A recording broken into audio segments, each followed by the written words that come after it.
नमस्कार, टीवी 24 के इस खास कार्यक्रम में आपका हार्दिक स्वागत है। मित्रों, आज हम आपसे मुलाकात करवाने जा रहे हैं मध्य प्रदेश सेडमैप की ईडी अनुराधा सिंघई से। अनुराधा जी से बातचीत करूं उससे पहले मैं आपको सेडमैप के बारे में बता दूं। ये एक ऐसी संस्था है जो मध्य प्रदेश के युवाओं को, नौजवानों को, छात्रों को उद्योग से जुड़ी हुई शिक्षाएं प्रदान करती हैं, उन्हें सपोर्ट करती हैं, उन्हें इनहेंस करती हैं ताकि वो उद्यम में आगे बढ़ सके। संस्कृत में एक श्लोक है, उद्यमेन ही न सिद्ध्यन्ति कार्याणि न मनोरथ। उद्यम के बिना कार्य और मनोरथ दोनों ही पूरे नहीं होते। तो ये सेडमैप क्या है, ये कैसे कार्य करती है, युवा कैसे रोजगार से, स्वरोजगार से, उद्यम से जुड़ सकते हैं और इस संस्था की मदद ले सकते हैं, इस सब पर बातचीत करने के लिए हमारे साथ सेडमैप की ही ED executive director Anuradha Singhai ji जुड़ी हुई है। अनुराधा जी, बहुत बहुत स्वागत है आपका। अनुराधा जी, जैसे कि ये नाम है सेडमैप, थोड़ा सा अलग सा नाम है, इसके बारे में शायद बहुत लोग नहीं जानते रहे होंगे या युवाओं को तो इसकी जानकारी रही होगी, और जिनको नहीं जानकारी है वो और अच्छे ढंग से इस संस्था को जान सके। तो सबसे पहले तो सेडमैप के बारे में जानना चाहेंगे आप जी। SEDMAP centre for entrepreneurship development Madhya Pradesh है, जिसको हम हिंदी में उद्यमिता विकास केंद्र के नाम से जानते हैं। जी। लगभग 35 वर्ष पुरानी यह एक संस्था है जो मध्य प्रदेश सरकार का एक ऑटोनोमस संस्थान है, जिसका उद्देश्य मध्य प्रदेश में उद्यमी बनाना और लोगों को स्वरोजगार से जोड़ना है। इस संदर्भ में हम लोग तकरीबन 14 लाख से ऊपर अभी तक लोगों को हम उद्यमिता से जोड़ पाए हैं, प्रशिक्षण दे पाए हैं। और आज की तारीख में अगर आप बात करें तो हम लोग आजीविका देने वाली एकमात्र संस्था है प्रदेश सरकार की जो पूरी तरह से आजीविका पर फोकस करती है, फिर चाहे वो रोजगार हो या स्वरोजगार हो। उद्यमिता तो ऑफ कोर्स हमारा फोकस है ही, लेकिन जब हम ट्रेनिंग देते हैं, काउंसलिंग करते हैं स्टूडेंट्स की, तो हम उसका स्किल सेट, उसका कैलिबर, उसका इंटरेस्ट और कई पैरामीटर्स को ध्यान में रखते हुए उनके लिए रोजगार या स्वरोजगार कौन सा मार्ग श्रेष्ठ रहेगा और उसके लिए हैंड होल्डिंग सपोर्ट वो हम लोग प्रदान करते हैं। तो ये जो संस्था अस्तित्व में आई और इसका उद्देश्य भी आपने बताया, एक बहुत पवित्र उद्देश्य है, और आज सबसे ज्यादा डिमांड रोजगार की है। जी। युवा पढ़ लिख कर स्किलफुल हो जाते हैं, लेकिन उनको मार्गदर्शन नहीं मिलता, उन्हें राह नहीं मिलती कि कहाँ जाएं, कैसे करें और शासकीय योजनाओं का कैसे लाभ प्राप्त करें। तो इन सब क्षेत्रों में आप मदद करती हैं, आपकी संस्था मदद करती है, और इसकी शुरुआत भी इन्हीं सब उद्देश्यों को लेकर हुई। तो आज इस संस्था के माध्यम से हम कितने युवाओं तक पहुंचे हैं, उन्हें किस किस तरह की हम ट्रेनिंग दे रहे हैं, किस किस तरह से उन्हें इम्प्रूव कर रहे हैं, डेवलप कर रहे हैं, इन सब को लेकर आपका क्या कहना है? जी, हमारी संस्था में आज की तारीख में, जैसा मैंने आपसे कहा कि 14 लाख से ऊपर हम लोग युवाओं को हम लोग टच कर चुके हैं, उनको हम लोग ट्रेनिंग दे चुके हैं और उद्यम स्टैब्लिश हो चुके हैं। जब हमारे पास युवा आता है तो वो सब तरह का युवा आता है। अगर एक आप युवा की बात करें तो वो जब 10th क्लास में होता है तभी से वो करियर मार्गदर्शन चाहता है। तो हम करियर मार्गदर्शन से लेकर के graduate, post graduate, higher education के या टेक्निकल एजुकेशन वाले भी, मोस्टली हायर एजुकेशन वाले, या कुछ लोग ड्रॉप आउट भी हो जाते हैं स्कूल के बाद में, तो उनकी योग्यता अनुसार, उनके क्वालिफिकेशन के अनुसार सबसे पहला स्टेप रहता है काउंसलिंग, कि उनके लिए उनके स्किल सेट के हिसाब से क्या बेहतर हो सकता है और वो किस प्रशिक्षण के माध्यम से अपनी मंजिल तक पहुंच सकते हैं। मंजिल मतलब कि खुद के पैरों पर खड़ा होना, अपना एक आजीविका से जुड़ जाना। और अगर हम ब्रॉडली युवाओं की बात करें तो 16 साल से लगभग 35 वर्ष, थोड़ा सा हम एक्सटेंड करें तो लगभग 45 वर्ष तक के हम लोगों को ये सपोर्ट देते हैं। और कुछ महिलाएं इस एज ग्रुप से और ऊपर भी है जो भी हमसे जुड़ी हुई है, उनको भी हम लोग सपोर्ट करते हैं। बात रही प्रशिक्षण की, प्रशिक्षण हमारा मेजरली 4 कैटेगरीज में डिवाइडेड है। जैसा कि हमारा नाम है उद्यमिता विकास केंद्र, सबसे पहले हम लोग उद्यमिता के ऊपर ट्रेनिंग देते हैं और उद्यमिता विकास एक हमारा प्रशिक्षण प्रोग्राम, काफी पॉपुलर प्रोग्राम है। इस पर अवेयरनेस भी करते हैं जिसको हम EAP बोलते हैं, एंटरप्रेन्योरशिप अवेयरनेस प्रोग्राम। फिर हम EDPs करते हैं, एंटरप्रेन्योरशिप डेवलपमेंट प्रोग्राम्स। उसके बाद में आता है skill development program. Technical skill में एक पर्टिकुलर सेक्टर में हम लोग टेक्निकल पूरा स्किल देते हैं, वो स्किल ट्रेनिंग में आता है। देन हमारे लीडरशिप डेवलपमेंट रिलेटेड और मोटिवेशनल बहुत सारे प्रोग्राम्स होते हैं। और एक और हमारा बहुत यूनिक कोर्स है स्थापना को लेकर के, या एस्टेब्लिशमेंट। गवर्नमेंट ऑफिसेज में आप देखते हैं स्थापना अधिकारी एक बहुत विशिष्ट अधिकारी होता है जो ऑफिस की पूरी कार्य को प्रगति देता है। ये भी ट्रेनिंग प्रोवाइड करने वाली हमारे संस्था प्रदेश की एकमात्र संस्थान है जो इसके ऊपर प्रशिक्षण देती है। आजीविका मार्गदर्शन और इसको सस्टेनेबल कैसे बनाया जाए, इसके ऊपर हमारा मेजर फोकस है। क्योंकि हमारा ये मानना है, अगर आज की आप 2011 के सेंसस की बात करें तो लगभग 7,40,00,000 मध्य प्रदेश की आबादी थी। अभी हम 2024 की बात करें तो तकरीबन मान के चलिए कि लगभग 9.5 करोड़ के करीब पॉपुलेशन होगी, और इसमें 19% युवा होता है, जो कि एक बहुत ही सिग्निफिकेंट नंबर है। अगर हम इस युवा वर्ग की बात करें जो अनएम्प्लॉयड युवा वर्ग है, तो या ये कह ले कि जो इनके एक्सपेक्टेशन है उस तरह के रोजगार से ये नहीं जुड़े हुए हैं, उन युवाओं को फोकस करके हम लोग कैसे उनको स्वरोजगार के लिए प्रेरित करके वहां पर हम लोग माइक्रो, नैनो, कॉटेज और एमएसएमई उद्योग पर जाए। ये हमारी एक पूरी परिकल्पना है। क्योंकि इंडिया आज की डेट में अगर आप देखें दूसरे वर्ल्ड से कंपेयर करें दूसरे नेशन से, तो एक बहुत ही प्रभुत्व वाले क्षेत्र में आ गया है, जहां पर भारत अकेला देश है जिसने उद्योगों को बढ़ावा दिया है।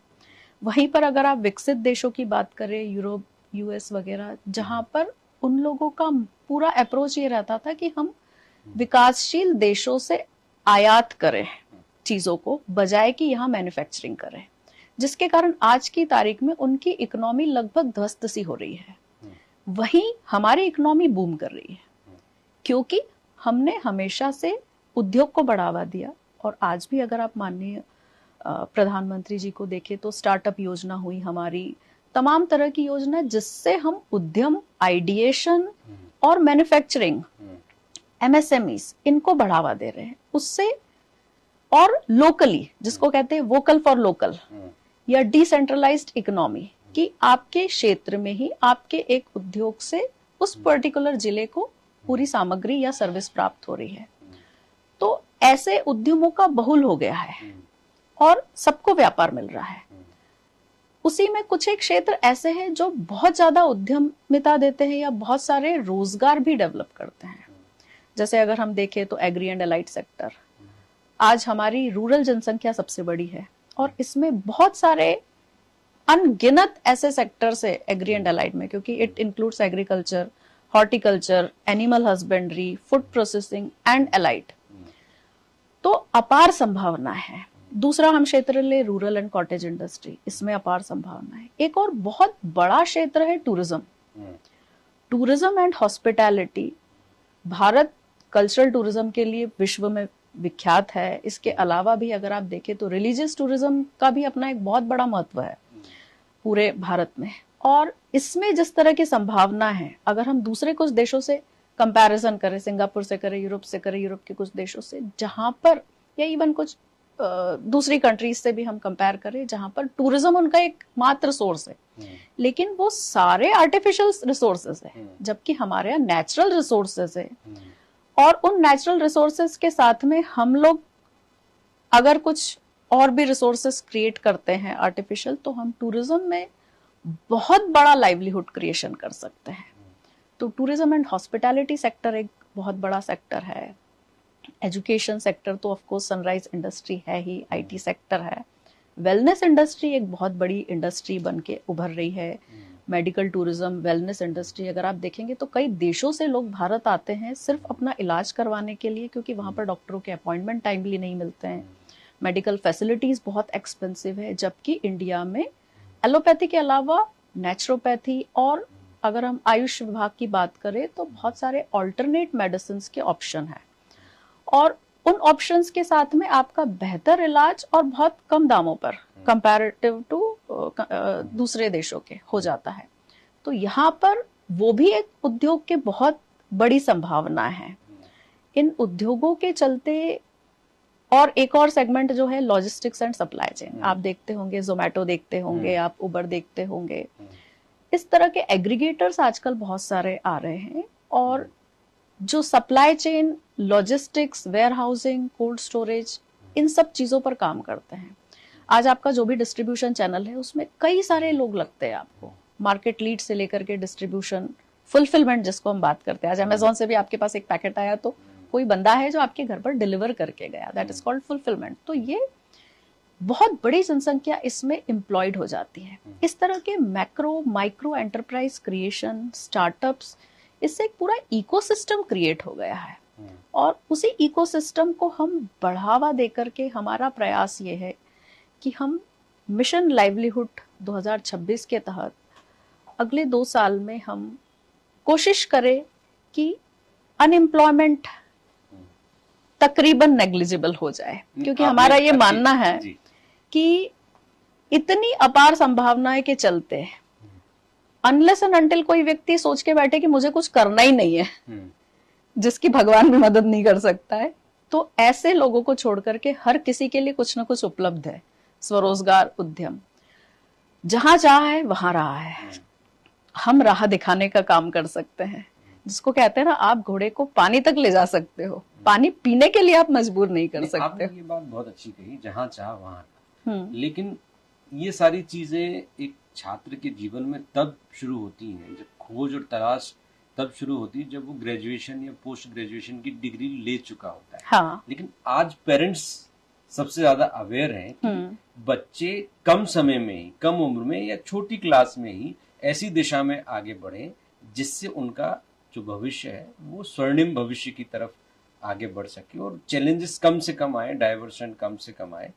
तो बच्चे स्कूल एज में या स्कूल टाइम में किस क्लास से किस तरह की तैयारियां कर सकते हैं, किस तरह से सब्जेक्ट चूज कर सकते हैं, ताकि जो सब्जेक्ट्स आप बता रही हैं, जिन फील्ड्स में आज स्कोप है, उन फील्ड्स में वो अच्छा प्रदर्शन कर सकें। तो अर्ली एज में कैसे तैयारियां शुरू हो सकती हैं और इस तरफ सेडमेप का क्या रुझान है?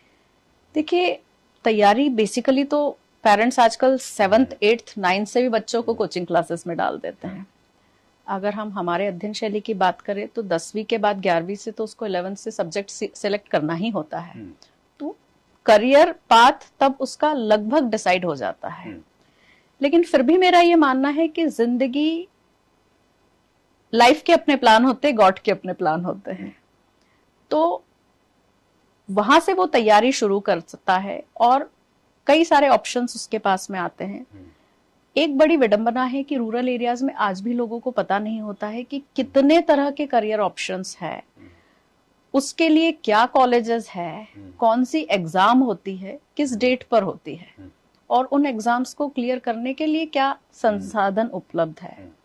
हमारी एक कोशिश ये भी है, क्योंकि उद्यमिता शुरू करियर मार्गदर्शन से होती है, कि हम उनका करियर मार्गदर्शन में किस तरह से मदद कर सकते हैं ताकि ये जानकारी लास्ट माइल पर बैठा हुआ व्यक्ति, सबसे आखिरी कोने में, जिसके पास ये संसाधन नहीं है इस जानकारी के, उस तक भी ये जानकारी पहुंचे, ताकि जानकारी के अभाव में वो कुछ अच्छा करियर ना लूज कर दे। ये हमारी कोशिश है। बाकी मुझे लगता है कि कोई ऐसा फिक्स्ड पैटर्न नहीं है कि नहीं आपको यही करना है, इसी तरह से करना है। हर लोकेशन, हर एरिया, हर व्यक्ति के हिसाब से उसका प्रोफेशन, उसका बिजनेस डिसाइड होता है, क्योंकि सब कुछ ये डिमांड एंड सप्लाई पर बेस्ड है। तो डिमांड आपके आसपास क्या है, क्या प्रॉब्लम्स है, आपका खुद का व्यक्तित्व कैसा है, आपका नॉलेज क्या है, आपके स्किल सेट क्या है और आपका इंटरेस्ट क्या है सबसे ऊपर। तो ये इतने सारे परम्यूटेशन कॉम्बिनेशन को लेके हर बार कुछ डिफरेंट निकल के आता है। एक ही बिजनेस 2 लोग कर रहे हैं, लेकिन हो सकता है अलग अलग तरह से कर रहे हो और अलग अलग स्केल का कर रहे हो। तो इंपॉर्टेंट चीज ये है कि keep your eyes and mind open, अपने आसपास समस्याएं खोजो। जो समस्या है वही बिजनेस अपॉर्चुनिटी है। यही बात आपने बहुत अच्छी कही कि सेडमेप खुद अपने आप में एक समस्या हुआ करता था। कितना बड़ा एस्टेब्लिशमेंट है, ये बड़ा उद्देश्य के साथ ये शुरू हुआ, लेकिन जब आपको चूज किया गया तो निश्चित रूप से एक नॉन आईएएस बैकग्राउंड है, आपको प्राइवेट सेक्टर से लिया गया, आपकी एक्सपर्टीज को देखा गया, योग्यताओं के आधार पर आपको जिम्मा दिया गया ताकि आप इसको दिशा दे सके, क्योंकि आपके अनुभव भी ऐसे थे। तो तब जब आपने इसका कार्यभार संभाला और आज क्या अंतर देख पा रही हैं और क्या अंतर आपने लेकर आए? 2021 में जब इसकी वैकेंसी निकली थी और मुझे पता पड़ा कि इसकी वैकेंसी निकली है एग्जीक्यूटिव डायरेक्टर के लिए, तो किसी ने कहा कि आपकी बहुत आवश्यकता है वहां पर, आपको अप्लाई करना चाहिए। तो मेरे कुछ दोस्तों ने कहा कि एक ऐसी संस्था जो बंद होने वाली है, जिसके ऊपर ताला लगने वाला है, जो पिछले 5 सालों से कंटिन्यूस लॉस में है और 10 माह से अपने खुद के कर्मचारियों को भी तनख्वाह नहीं दे पा रही है, एक ऐसी स्ववित्त पोषित संस्था का भार क्यों लेना है तुम्हें? और क्योंकि लाइफ लॉन्ग मैं एक एंटरप्रेन्योर खुद ही रही, एक प्रोफेशनल रही, तो मुझे लगा कि इससे बड़ी चुनौती कुछ नहीं हो सकती है कि आप जॉब में भी एक उद्यमी बन के काम करो, क्योंकि आपको यहाँ पर कोई फिक्स्ड सैलरी देने नहीं आने वाला है। आपको सैलरी पहले सब कर्मचारियों को पिछले 10 महीने की भी बांटनी है, फिर आपकी सैलरी निकलेगी। और आप खुद जब तक एक एग्जाम्पल उद्यमिता का नहीं बनते, उद्यमिता विकास केंद्र किस बात का? तो ऐसी स्थिति में जब 10 माह से लगभग 100 खुद के हमारे कर्मचारियों की भी तनख्वाह नहीं निकल पा रही थी और बहुत सारे वेंडर पेमेंट ड्यू थे, संस्था का एक छोटा टर्नओवर होने के बाद भी बहुत डीप लॉसेस में था। So that was a challenge, but it was not a very big challenge for me, क्योंकि पिछले 22 वर्षों का मेरा खुद का भी अनुभव लगभग इसी क्षेत्र में रहा हुआ है, डेवलपमेंट सेक्टर में।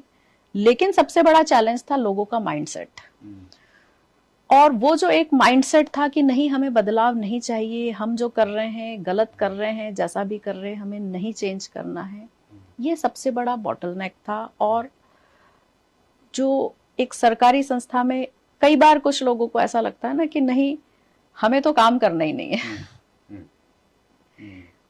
वो माइंडसेट एक सबसे बड़ी समस्या थी।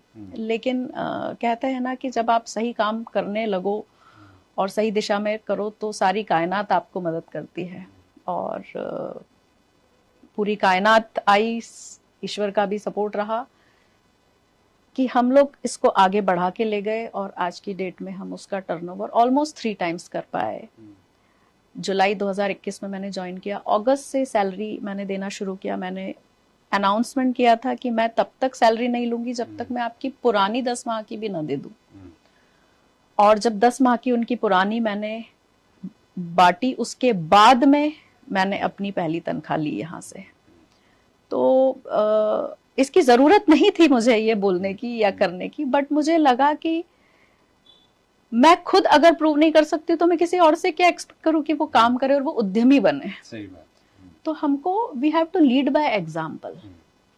तो आज की डेट में उद्देश्य हमारा यही है कि इस प्रदेश में बेरोजगारी या रोजगार के क्षेत्र में क्या ट्रांसफॉर्मेशन हम ला सकते हैं कि कोई भी बेरोजगार न रहे। निश्चित रूप से देखिए, मध्य प्रदेश के मुख्यमंत्री डॉक्टर मोहन यादव की भी यही कोशिश है कि युवाओं को किसी न किसी तरह से स्वरोजगार से, रोजगार से जोड़ा जाए। और इसीलिए मुख्यमंत्री बनते ही सबसे पहले यदि सबसे बड़ा कोई आयोजन था तो वो ग्लोबल इन्वेस्टर समिट का था। जी। और उसमें एमएसएमई डिपार्टमेंट की एक महत्वपूर्ण भूमिका थी, जिसके अंतर्गत ये उद्यमिता विकास केंद्र, सेंटर फॉर एंटरप्रेन्योरशिप डेवलपमेंट, ये आता है। तो इसका उद्देश्य है एंटरप्रेन्योर डेवलप करना। बिल्कुल। और आज युवाओं के बीच में ये फैसिनेटिंग वर्ड है, एंटरप्रेन्योर बनना है। बचपन से ही एक चीजें देखते हैं, सुनते हैं, तो नहीं हम तो खुद का कुछ करेंगे, नौकरी में नहीं जाएंगे। तो ये कितना सस्टेनेबल है, जैसा कि आपने बताया कि मुख्य सवाल तो तब है जब आप शुरू कर देते हैं और फिर उसको सस्टेन करने की बारी आती है। तो यहाँ पर जब युवा अटकता है तो ये संस्थान क्या उसकी मदद कर सकता है, सरकार क्या मदद करती है कि युवा अटके नहीं। यदि गाड़ी कहीं पर रुक गई है तो धक्का लगाने का, पुश लगाने का काम सरकार कर ही सकती है। तो क्या इस दिशा में कोई काम किया है? देखिए, सरकार भी बहुत सारे काम कर रहे हैं, हमारी भी बहुत सारी पहल है उसमें। सरकार की बहुत सारी योजनाएं हैं जिसमें सब्सिडी, लोन्स तो प्रोवाइड करती है, लेकिन मार्केट से जोड़ने की भी बहुत सारी पहल सरकार कर रही है उसमें। हमारी भी ये पहल है, उसमें हम भी ये चाहते हैं कि अगर हम उद्यम को 2 भागों में डिवाइड करें, प्रोडक्ट एंड सर्विस, तो या तो कुछ उद्यम प्रोडक्ट आधारित है या कुछ उद्यम सर्विस आधारित है। हम इनको लिंकेजेस कैसे दे सकते हैं, क्योंकि उद्यमी बनाना एक बात है। देखिए, जो हार्डकोर उद्यमी है वो तो सस्टेन कर ही जाता है, क्योंकि उसको ये मालूम है कि मुझे कोई सपोर्ट करे ना करे, मुझे ये काम करना ही है। लेकिन एक पॉजिटिव एटमॉस्फेयर से वो उसकी जर्नी आसान हो जाती है। तो हमारी भी कोशिश ये है कि उसकी जर्नी आसान करने के लिए हम उसको मार्केट लिंकेज, बिजनेस लिंकेज हम कैसे प्रोवाइड करें। तो उस दिशा में हमारे काफी सारे कार्य चल रहे हैं। बहुत ही जल्दी अगला वार्तालाप जब हम करेंगे तो हम उस चीज को आपके सामने लेकर के आएंगे कि हम लोग किस तरह से प्रोडक्ट कैटेगरी और सर्विस कैटेगरी अलग अलग सेक्टर वाइज हम उनको मार्केट से लिंक कर रहे हैं। क्योंकि अगर बिजनेस सस्टेनेबल है, उसका उद्यम सस्टेनेबल है, तब तो वो सरवाइव कर जाएगा और वो टिका रहेगा, अन्यथा वो और डिमोटिवेट हो जाएगा। इसलिए हम लोग एक चीज और भी अपने उद्यमियों से कहते हैं कि ऑलवेज स्टार्ट स्मॉल। जैसे कि एक झरने की शुरुआत हमेशा एक छोटे से उससे होती है। तो आप बहुत बड़ा मत प्लान करो स्टार्टिंग में कि मुझे बहुत बड़ा बन जाना है। आप बनाओ एम्पायर, लेकिन start small. Start small and become big. उसमें आपकी रिस्क बहुत कम हो जाती है।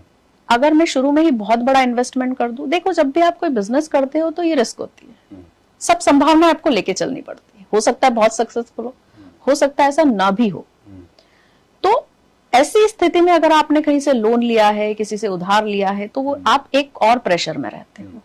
तो आप इतना बड़ा शुरू करने के बजाय छोटे ग्राउंड पर टेस्ट करो, छोटी सी पूंजी से करो। अगर आप उसमें सक्सेसफुल होते हो, देन धीरे धीरे आप एक्सपांड करो। फिर बैंक्स वगैरह सब खुद ही आ जाएंगे आपके घर पर, आपको कहीं जाने की जरूरत नहीं है। तो इसका सीक्रेट ये है सेल्फ सस्टेनेबल होने का कि आप सबसे पहले ये सोचना छोड़ दो कि कोई भी आपकी मदद को आ रहा है। और आप जब आप ये सोच के काम करते हो कि कोई मदद को नहीं आ रहा है, तो आप वो आइडिया सिलेक्ट करते हो, उतनी पूंजी लगाते हो जितनी आवश्यक होती है। लेकिन अगर मैं ये सोच के लगाऊं कि नहीं, मुझे तो स्टार्टअप में वेंचर कैपिटल इन्वेस्टमेंट मिल जाएगा, मुझे तो बहुत बड़ी फंडिंग हो जाएगी, और मैं फंडिंग के लालच से बिजनेस शुरू करूं, या मैं सिर्फ सब्सिडी के लालच से बिजनेस शुरू करूं, वो बिजनेस फ्लॉप हो जाते हैं। क्योंकि उसमें मेरा ऑब्जेक्टिव बिजनेस करना नहीं होता है, मेरा ये माइंडसेट होता है कि नहीं, मुझे तो ये फंडिंग मिल जाए, मुझे तो ये सब्सिडी मिल जाए। और आप सब्सिडी लेते हो, लोन लेते हो, तो आपको ब्याज भी तो चुकाना पड़ता है। नहीं, ये बात आपने सही कही अनुराधा जी। मूल बात ये है कि आज युवा दिशा विहीन है ना। आपने कहा कि सोच समझ के इन्वेस्टमेंट। सॉरी, मैं आपको इंटरप्ट कर रही हूँ, बट वो पूरी तरह से दिशा विहीन नहीं है। आज की युवा बहुत अच्छे से जानता है कि मुझे क्या करना है। कई बार ये ओवर कॉन्फिडेंस उसको परेशान कर देता है, जब वो जानता है ना कि नहीं, मुझे तो ये करना है। अगर आप देखेंगे तो आज की डेट में बहुत जल्दी युवा डिप्रेशन में चला जाता है। पेशेंस लेवल शायद बहुत कम हो गया है। नहीं, आपने बात सही कही, और बहुत सारे विषय हैं जो आपसे चर्चा में हम लाते रहेंगे। और कोई भी युवा जो चाहता है कि वो आगे बढ़े, उसमें अपने आप में उसको कुछ क्वालिटीज दिखती हैं, कुछ संभावनाएं दिखती हैं, तो सेडमेप यानी उद्यमिता विकास केंद्र जैसी संस्थाएं हैं, मदद कर सकती हैं। अनुराधा सिंघई जी ने बहुत अच्छी बातें कही, इनसे इंटरव्यू लेते रहेंगे, और नई नई बातें और नई नई स्कीम्स जो केंद्र के द्वारा सामने आएंगी वो आप तक पहुंचाते रहेंगे। बहुत बहुत धन्यवाद अनुराधा जी। समय की सीमा है, फिर आपसे मुलाकात होगी। नमस्कार, आज के लिए इतना ही, इजाजत दीजिए।